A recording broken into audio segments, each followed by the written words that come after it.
the road ahead for retail. It will be a bumpy one, but exciting. Bumpy because there's lots of stops in there. Kind of nuts, to be honest. Kind of nuts to see that they're running out of space to put stuff in. I do love the way the 1026. I had a whole Jammed in there, like. To put it this way, I was going to start off a segment by saying, "John, turn on the bisexual lighting," and then I was going to do like a fucking little H bomb on the graphic design of this, which was basically all leading up to the point where the people made the pirate patch happen against the, against the planning, against the executives. Because, look, it's a pirate flag that is, completely juxtaposed by the metal bar that everything else is. It would have been a segment that half the people would have liked and everyone else would have thought would be terrible. So for Seeds of Renewal, I don't think there's anything else for us to say, really, other than the Hearthstone anniversary event is new. We don't know what that will be. I didn't even see this when I looked, because I just, my brain started looking like here and on, because I already knew it was here. That's really nice. That's really very nice. It's probably the most players Hearthstone will ever get. Yeah. And Wowhead made a comparison to coughing or wheezing or one of the Pokemon in this for some reason. And I like the energy. I hate being schizophrenic around data mining. Because I was like, what have they found? Is this going to be a pet battle pirate patch?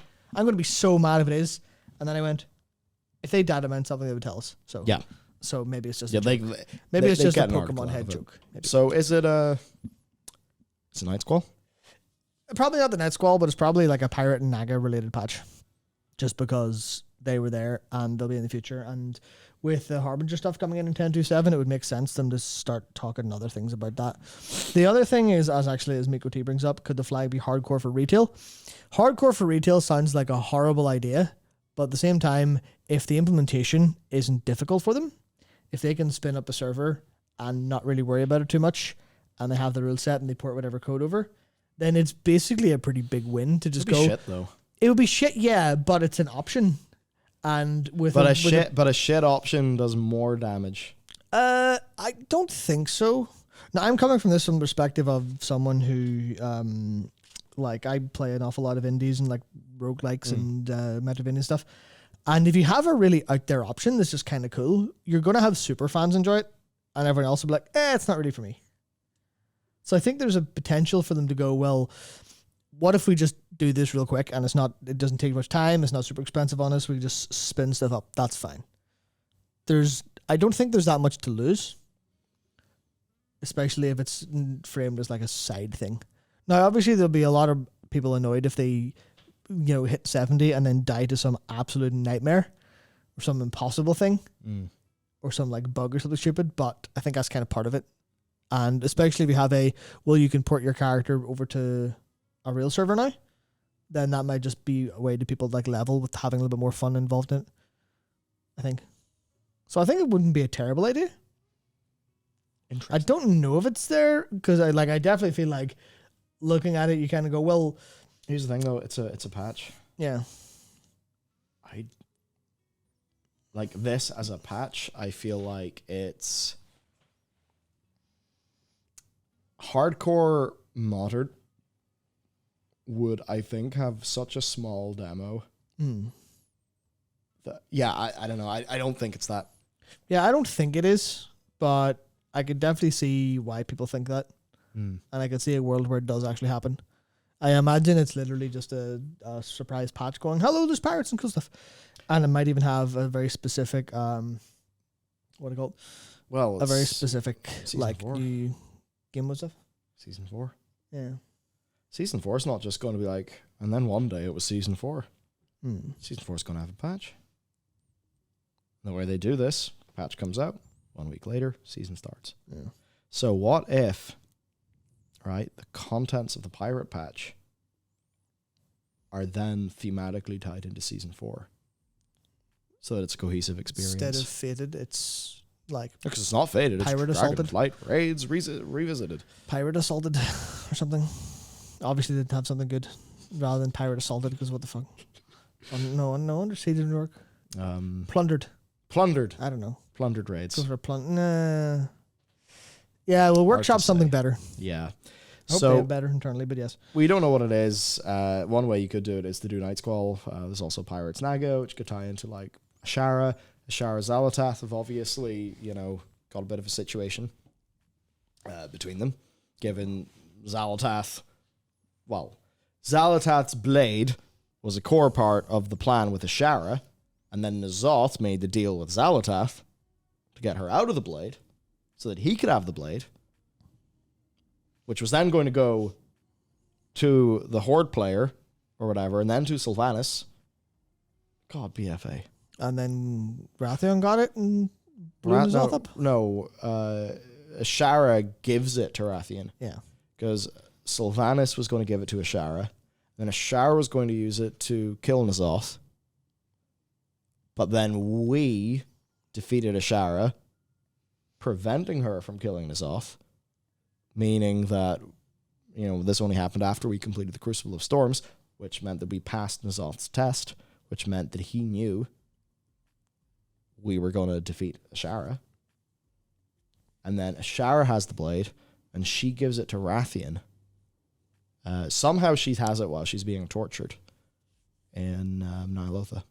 She gives it to Wrathion, he picks it up, and then it just disappears. We actually still don't know where the blade is, Yeah. It just disappeared. Yeah, Wrathion put it in his pocket and forgot about it. I suppose so, must be. So, there's Season 4. Dark Heart, this is what I want to talk about. Time-running pandemonium. I think this is the Vampire Survivors feature. Probably. I know everyone initially was like, challenge modes are back.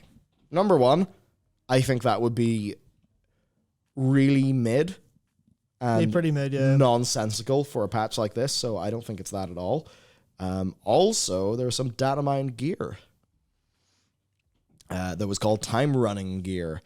And the time running gear actually is later on in our show notes. Wow. So let us just move on down. So let's move on down the dock. We don't need to talk about 10.2.5. As for 10.2.6, lots of winking, etc. from Holly. As for, Season 4, I imagine it will be pretty soon after, of course, 10.2.6 will run up until pre-patch. Not much to talk about there, but what is Holly talking about? There's no typo in the modern roadmap. What's she talking about? Alarm clock woman Panda swords? Alarm clock woman panda swords. Yeah, because people thought it was spelled Panda, pandemonium, versus pandemonium. Pandemonium is spelled with an AE, which is... You're not getting that I'm being very stupid. It's fine. Oh, I know, yeah. Okay, yes. Yes, I was making a joke that I didn't understand it was time-running pandemonium. That was the joke. Yes. Yes, we're not on the same wavelength today. Sad. Unfortunately. Sad. But yes, I mean, I can see why people assume that is a typo, but at the same time, I looked at it and went, pandemonium, pandas, yeah, obviously. Now, here's where it gets interesting. Data mining. Because there's time running gear. Now let's take a look at some of this. Time runner starter set. What does that tell us? It's a type of content. Time runners, it's a role. But here's what actually fucking matters. Look at the gear. Damaging an enemy or healing an ally with Sanctify will sanctify a nearby injured ally, blah, blah, blah. Effect. Your attacks burn enemies. Right? Another one. Your attacks chill enemies and a whole bunch of chilling things. They poison enemies. Boots. Use. Roll for a short distance. Did you know that there's a popular game format about getting new abilities from acquiring pieces of gear? It's called Final Fantasy Tactics Advance. What was that? The first game I could think of where you got abilities from gear. It's called Ass Libra. That game, I don't know. Yes. Basically, I think this is the Vampire Survivors thing. We saw some data mining referring to a Vampire Survivors mode, and time walking, time running. If you're going to do anything like that, I think time walking is a really sensible, overall sort of narrative and thematic framing to do this with, especially because people have already been kind of introduced to a lot of that with the content of this expansion and time rifts and all. So that's what I think it is. Yeah, I mean, that completely makes sense. Because it's clearly not something that's tied into existing gear stuff, because this shit's out of level 13 and it's for level 10s and above. And that's the thing. Yeah, right? it doesn't have main stat either, which means it's going to be devoid of any like scaling from other stuff. So it's which only means it's going to have scaling in its own right as its own design bit of content, and then it's got all of this stuff as testing, and all of them are really simple, but also really readable and read like any kind of Survivor's game. Survivors like, or whatever you want to call the genre, because people still haven't decided on what to call it. Now the thing with that is, number one, Blizzard said if they were doing content like this, they would do it in a way where it's just evergreen. Yeah, and you can tell that in design because of the lack of item level scaling in the level 10. It feels like you can just do whatever. Number two, if this is available for low level characters, they could see this as a thing people might just like, hear about. Yeah. Like, I can pick up WoW and play a new Survivors thing in an MMO. That's a cool feature. So it could be a sort of good marketing win as well. That's a good way to put it, Moga keywords. So obviously you see Yeah. your wrist straps have poison, so you grab a ring that means if someone's poisoned and hits 10 tracks of chill, they explode and spread poison or something. You can see that. With the whole point being that basically starts to, happen across a massive sort of Wave. Yeah. wave of enemies. So there's that. Then, Harbinger quests. Basically, the Harbinger is Xal'atath. Xal'atath has almost definitely appeared in Season of Discovery as well. I mean, almost certainly really like, how do I put it? They haven't said it is, No.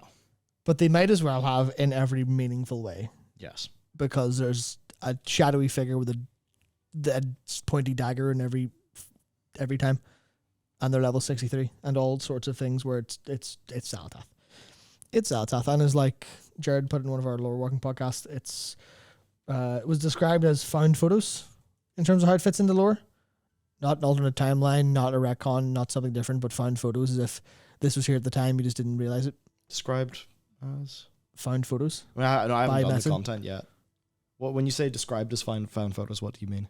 All the Scene of Discovery lore stuff with like Xal'atath and all that. And the lore changes they put in and added. So that is just being framed as stuff that happened. We Yeah. didn't see it back then. Yeah. There's always a tight sort of, there's a line to walk with that. Yeah. Yeah, I'm not up to date with it because I haven't played Season. Yeah, so effectively it's just there's a load of stuff about a shadowy figure who has a dagger that's running around getting us to do voidy stuff all the time. To put it really simply, that's what's happening. Kind of makes sense. That's literally what Xal'atath was doing all the Yeah, time. because we didn't know where she was. Because there's a massive gap in time between where the dagger was unaccounted for. So the question then is, who's the figure holding the dagger? Because it couldn't be Xal'atath herself. No, it's... well, the whole point, obviously, then, is that doesn't matter because it's just a shadowy figure. Because Xal'atath's modus operandi was to just get priests and stuff to do her bidding. Yeah. So it could be the same person every time. It could be someone different. But that's not important compared to the fact that there is a shadowy figure doing voidy stuff all over the place. Cool. So, yes, anyway, she's going to have a quest line, which will clearly be taking us into the new expansion, which I absolutely love.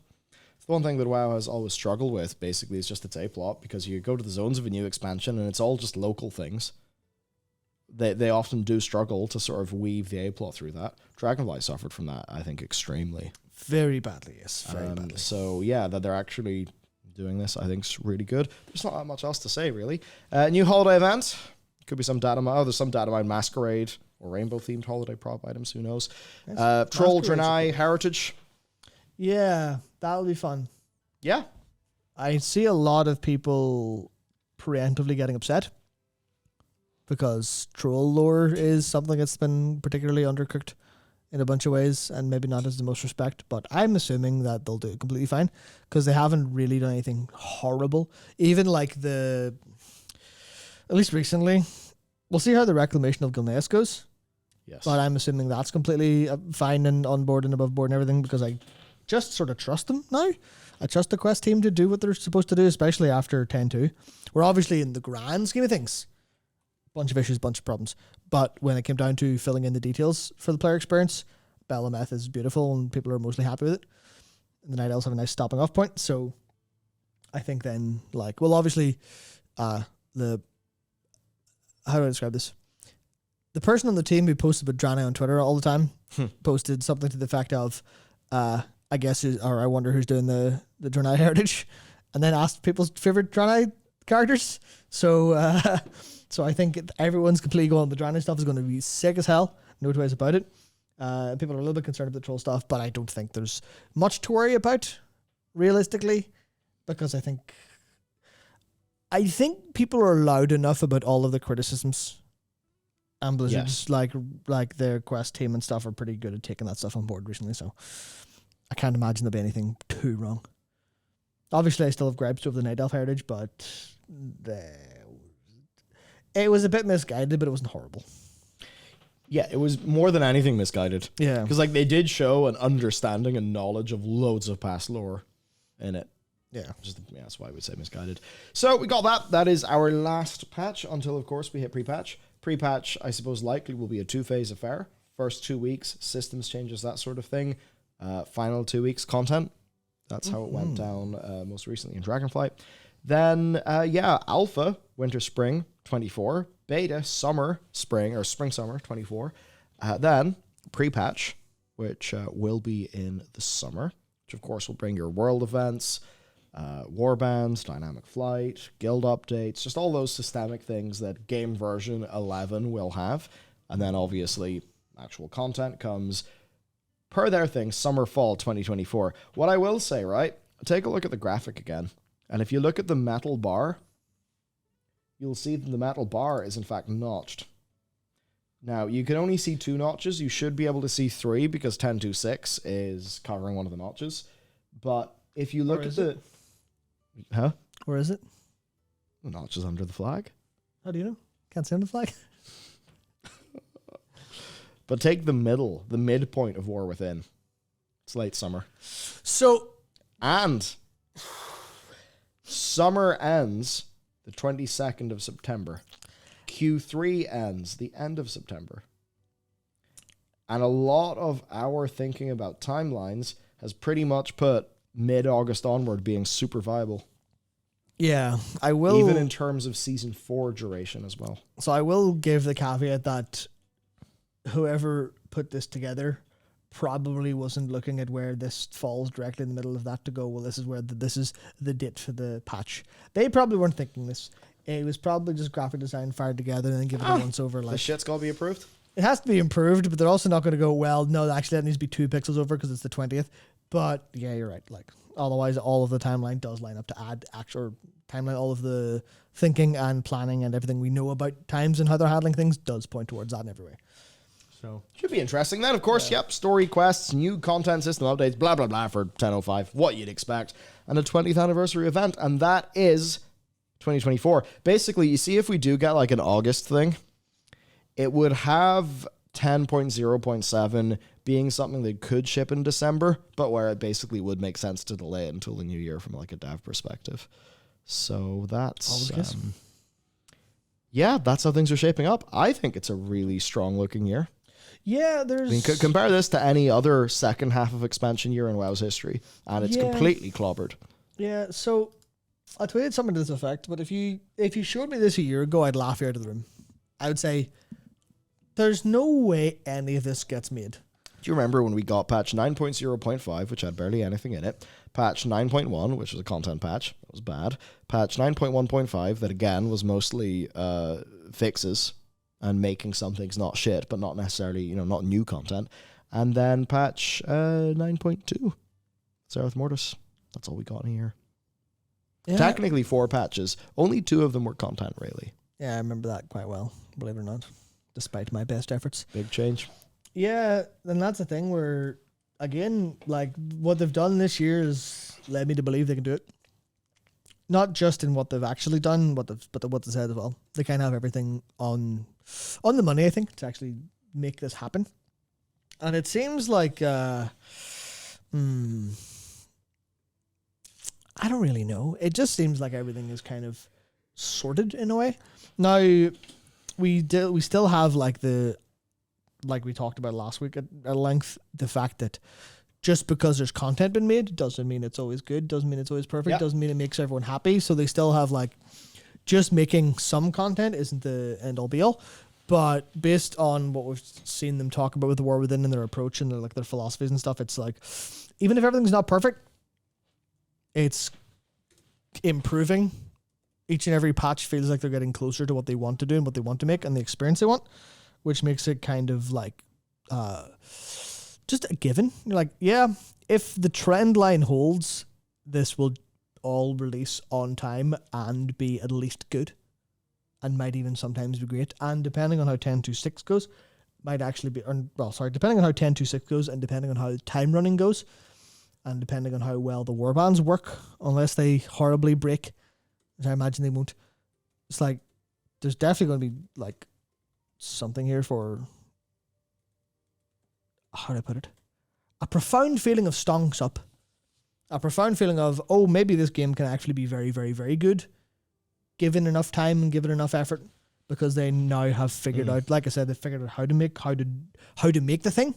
Now all they have to do is make the thing, and figuring out how is actually the hard part. And once you're finished with the how, once you've built the thing that makes the thing, then you can focus on iterating in the thing. Yeah. Making the thing better. Yeah, you're a lot more freed up once you've figured out the how.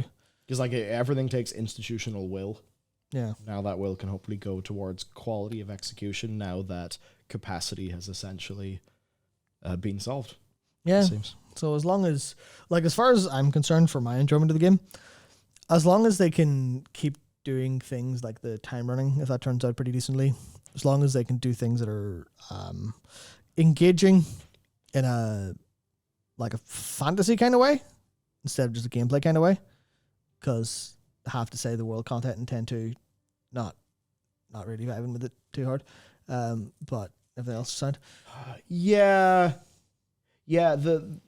it's got good ideas. yeah. It has a few usability annoyances that happen when you're planting the seeds, and the event feels too long and slow for its majority.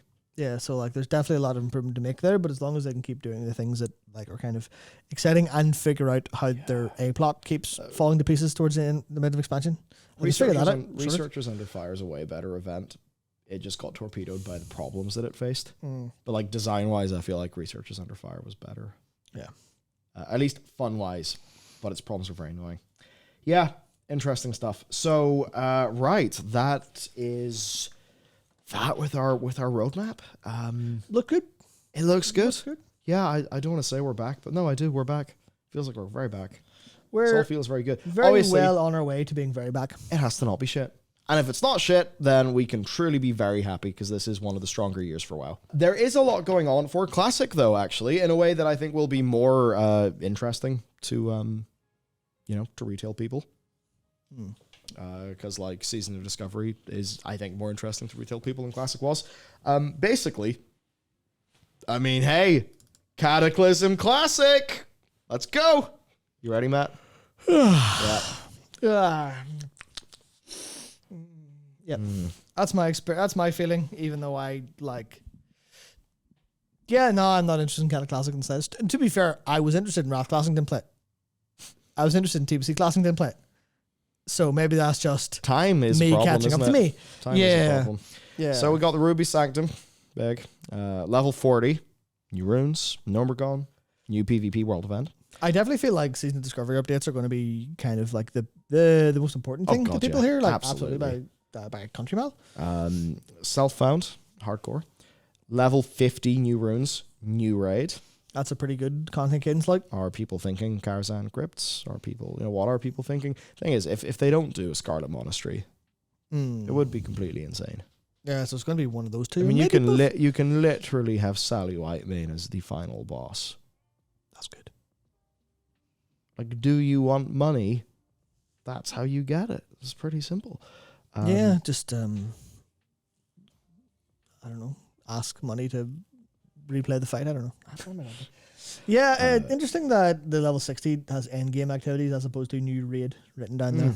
For season well, they have said in interviews it's the existing raids are happening. Yeah. In the season, but their thought is they want you to be able to tear through those existing raids, actually being able to enjoy your runes and your class stuff. It did seem like they were maybe willing to do something with those raids to spice them up. I don't think spice them up is literally the word they used, but it was very much something to that effect. So I suppose imagine, something kind of neat going on there, which would be fairly interesting. And then endgame content updates for winter, for that as well. Autumn. So yeah, I like that. Oh, sorry, Autumn. Yeah. Yeah, it feels like Season of Discovery has already picked up, like they've already decided this is hello. This is going to be a pretty heavy pillar, a pretty strong pillar of what we're actually doing as far as it goes, as opposed to Season of Mastery, which is a little bit more sleepy in how it was picked up widely. So I feel like they're really like committed to this. And I mean, having 3 pillars of sort for Classic feels interesting. Even if maybe, we kind of go Classic, whatever. I imagine there's people who will want to play that for the first time in situation and like, what were these like insane heroics we talked about? Or those things that they're mythically difficult. Oh my god, they can finally do it. Yeah, so that, and like, again, it feels like none of these are going to be absolutely massive bumps. But it just feels like there's always something to do to one of your specific flavors of playing World of Warcraft. Be that Classic Forever, be that the esteemed Classic Plus, which is what the Season of Discovery might as well be framed as. I think they weren't super sure that people would accept it to be that way. I feel like if they could go back in time, they would, if they could send one letter back, it would be, market this as Classic Plus, please, dear God, it's going to work.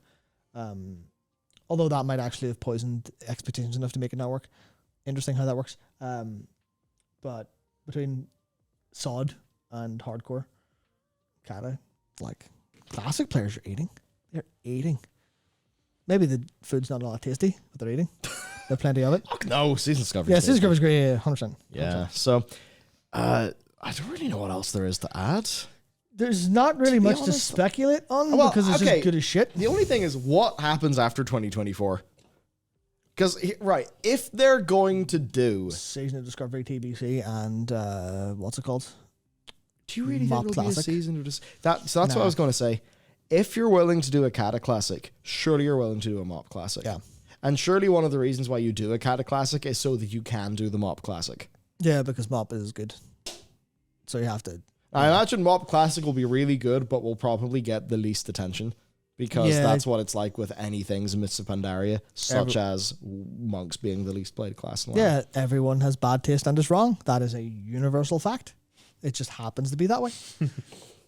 That's just how it goes. So, but I guess I think like we'll do it. Season of Discovery, TBC, like those are fairly different dungeons. Yeah, I don't see that actually. The design morphs and changes, and it makes me wonder if they were going to do that. Well, okay. Is Classic Plus, if we were to assume that it happened, because Season of Discovery, I feel like it's the test. Is it now? I guess the question is it the test that sets up we're making Classic Plus now?